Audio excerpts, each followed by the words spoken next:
Saudi अरब के दारुल हुकूमत रियाज में अहलियान रियाज की जानिब से ताज़ीती कॉन्फ्रेंस का इनेकाद किया गया, जिसमें जमीयत उलमा इस्लाम रियाज के जनरल सेक्रेटरी इत्तलात कारी मोहम्मद कासिम मरहूम की शहादत पर उन्हें खराज अकीदत पेश किया गया।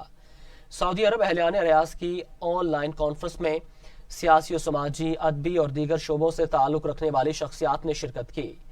जमीयत उलमा इस्लाम रियाज के मौलाना असदुल्ला और जनरल सेक्रेटरी हाजी मुमताज खान का कहना था कि कारी मोहम्मद कासिम मोहम्मदी को पाकिस्तान के शहर मर्दान में नमाज तरावी के दौरान शहीद किया गया।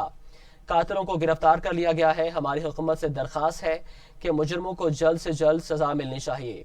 ऑनलाइन कॉन्फ्रेंस से राना खालिद अकरम खान, एहसान अब्बासी, काजी इसहाक मेमन, जाहिद लतीफ, मोहम्मद खालिद राना, शुएब सिद्दीकी, असगर कुरैशी, मिर्जा मुनीर बेग, इकबाल दाऊद और दीगर ने कारी मोहम्मद कासिम के कत्ल पर गहरे दुख और अफसोस का इजहार किया है।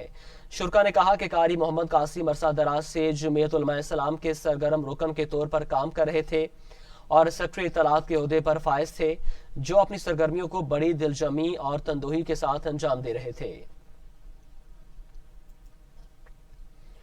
वज़ीर